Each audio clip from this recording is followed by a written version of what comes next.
Assalamualaikum and good day everyone. So today we are from group 1 and we are presenting about the consumption process of two different bags, which are Louis Vuitton and also the no brand bag from Shoppee.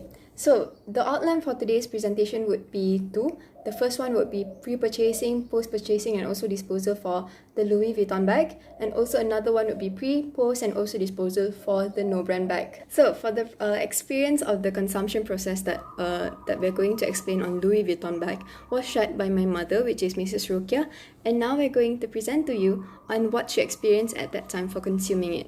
I'm going to start with the pre-purchasing. So first of all, the decision of buying the handbag from this particular luxury brand, which is Louis Vuitton, was made after several carefully selected factors, whereby throughout the whole process, cognitive decision-making was used. So a lot of factors and time was spent to consider what type, where it can be used, the color, the design, the material, and also the size of the handbag that she desires to buy. So one of the main factors that pushed Mrs. Rokia to buy from Louis Vuitton was due to her age. So at that particular time, a fun fact was that she was in her late 40s. So it made her think that after working tirelessly and endlessly for so many years, it was time to reward herself with a special and also a meaningful gift, which is a handbag from a premium luxury brand. So the main purpose of her wanting to consume this bag from this particular brand was also to celebrate her 8th anniversary of her flourishing boutique at that time, as well as an early birthday gift for herself. Thus, it means a lot to her just to buy something with the highest quality with the best price. So she recognized that there was also a problem where she needed a high quality handbag with a suitable size to be used in formal events that she could wear confidently in important events such as conferences, weddings, and also meetings. The next factor would be the price of the product. So she already set a budget on the handbag that she wants to buy. So the mental budget that she sets motivates her to save more money and also to avoid buying from other brands of handbags that were on sale. So other than that, one of the things that made her very attracted and interested in this brand is due to the status that will come with it. So this is because that she has seen from her surroundings, her friends, that wearing this particular brand portrays a person's status and also putting them at a higher pyramid. Of course, it's not her main intention, but it does play a role in the society wherein unconsciously she wants to look good, luxurious, and also presentable in front of others. Mrs. Rokia also did an extensive research, and I could tell you it's such a long process where she had a moderate knowledge on the products of LV before this. And now that she has really spent the time searching for the bag that she wants, that she desires, asking from her close friends, besides that, she also looked at the reviews that she has online, that she searched thoroughly online. Her knowledge on handbags produced by Louis Vuitton has increased significantly as the amount of research increased.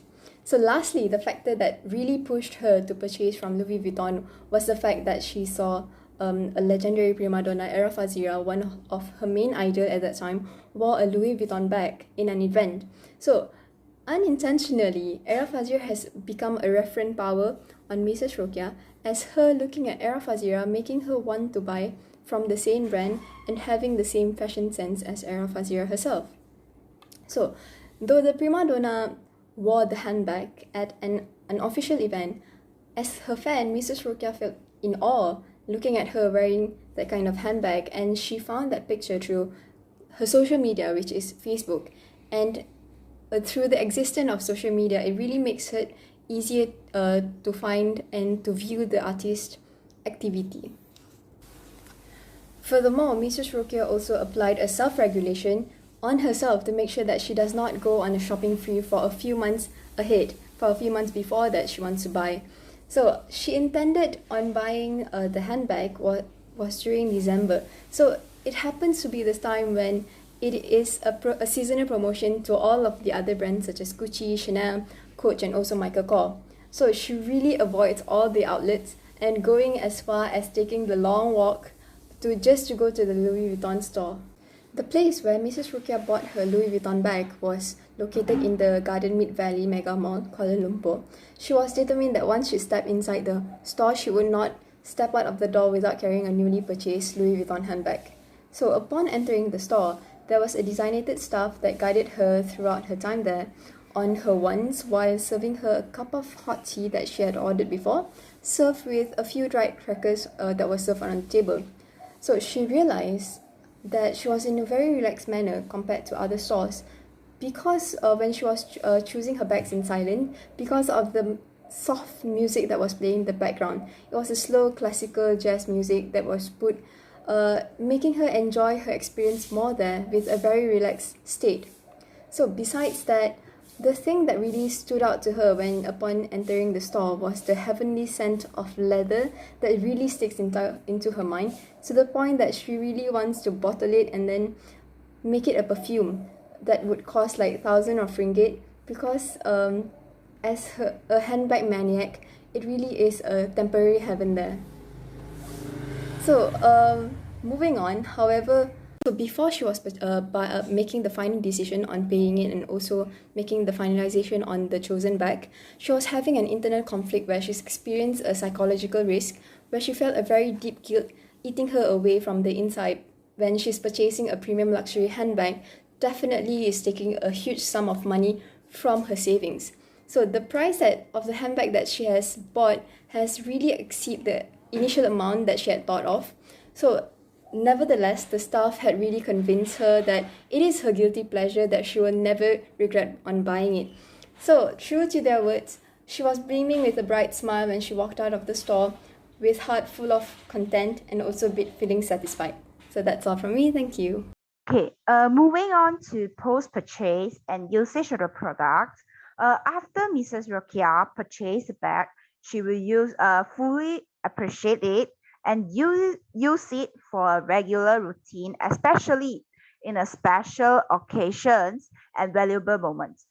She's taking 100% good care of this product, despite the fact that sometimes she might feel guilty and uneasy after purchasing this product, as it remind her that she might overspend her money. Okay, she was trapped into the approach and avoidance conflict. Okay, who is desiring and purchasing the goal, but trying to avoid the negative balance as well. Okay, the solution that she used to dismanage this conflict is trying to focus the benefit and the value, the quality that she got from a product, okay, in order to eliminate this kind of guilty feeling.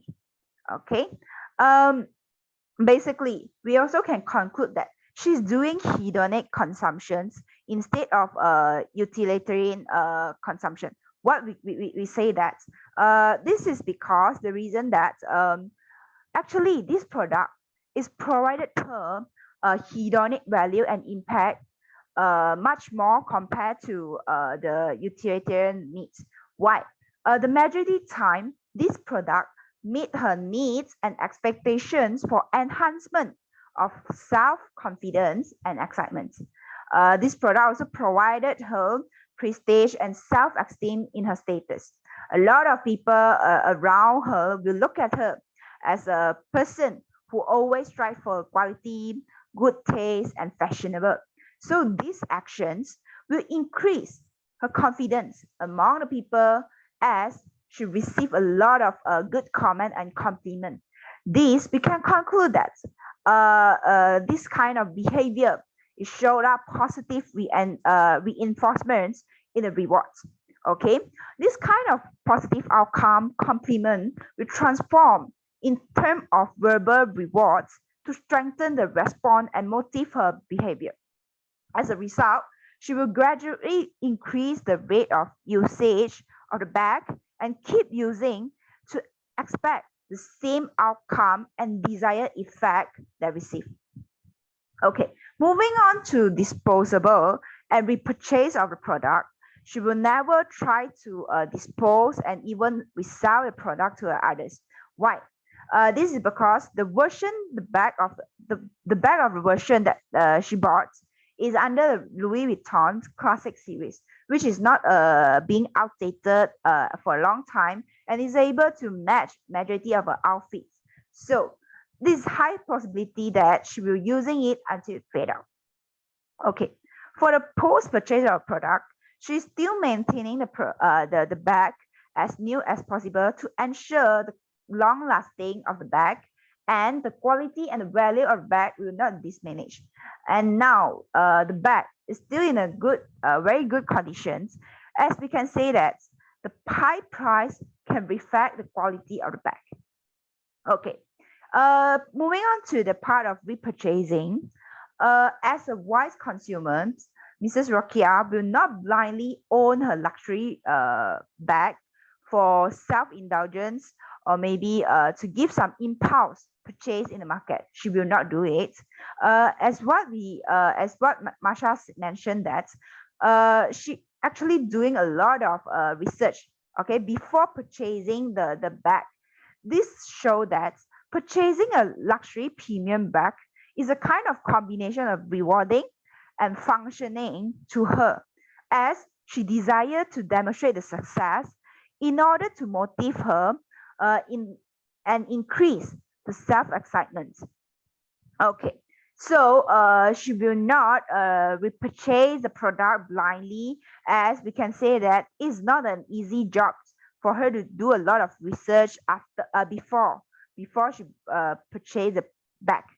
Okay, so she might be repurchase the bag when she is having an extra saving or some kind of getting a awareness of getting a reward for herself after a long time work again. Now we will briefly showcase the consumption process of the no brand bag. You see, what triggered the need and behavior for myself to purchase a new bag was when my current handbag strap, it became worn out and eventually it tore off from the body of the bag.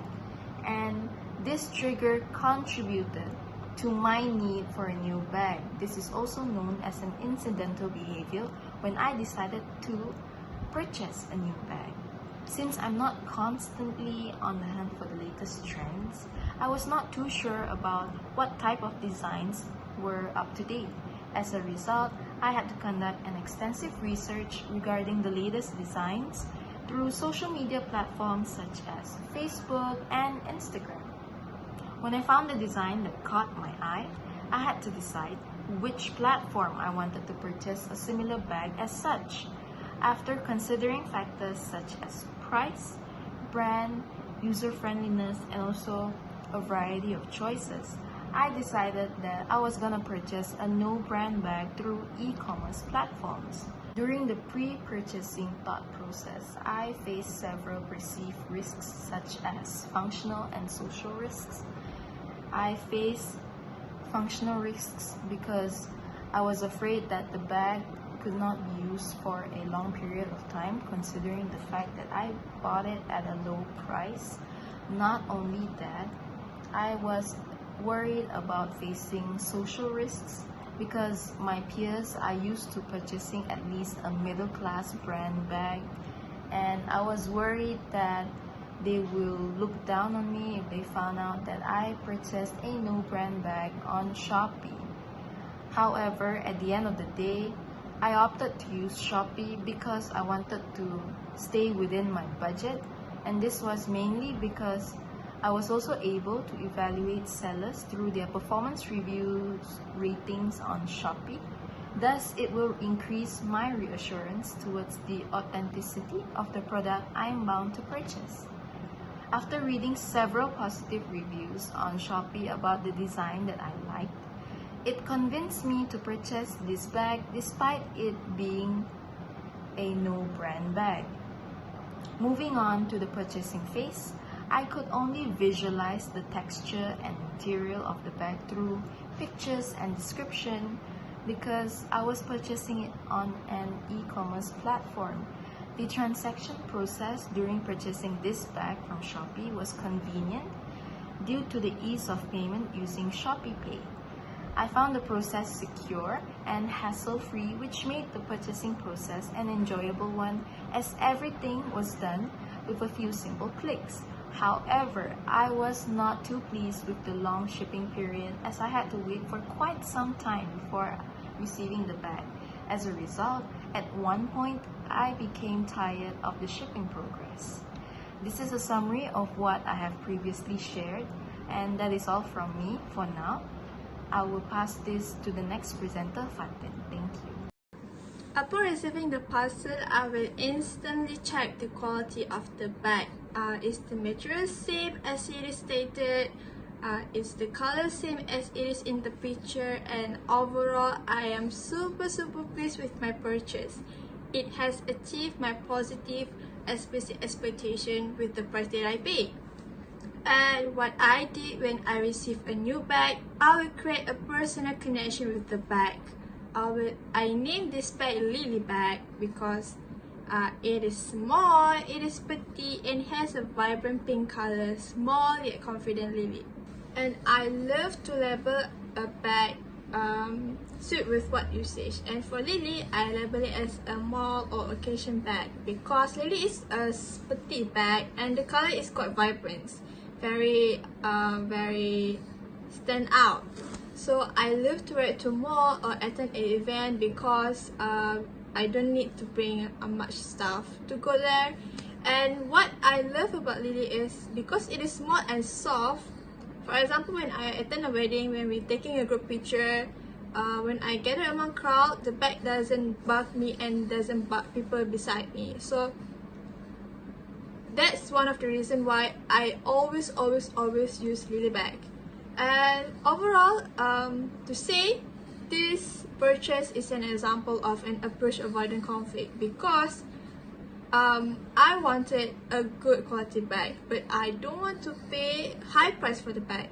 But this bag is super good quality. I love it. I use it all the time, but I pay less money than I expected. I pay reasonable price, so I'm overall satisfied with this bag. So for disposal of a no-brand bag, I always have this principle where I only wear this bag for 1 or 2 months only maximums. So at some point, I do group both of Lily because I find it quite burdensome. The size is no longer cute to me. The color is no longer vibrant to me. So what I do is I sell this bag to secondary market. I sell it on Facebook. I sell it in a pre-loved item group. And by selling this bag, I can buy a new bag because no brand bag in Shoppee, they usually change trend 1 to 2 months. So I love to follow the new trend. So what I did is I sell the old trend bag and I buy new trend bag.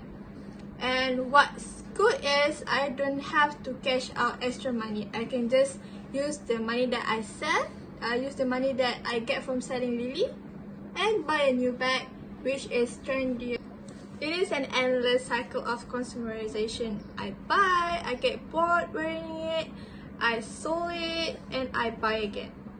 Since it is a cheap bag from Shoppee, a no-brand bag, I do not think twice of disposing it and repurchasing it because it is not evergreen or as limited edition as LV bag.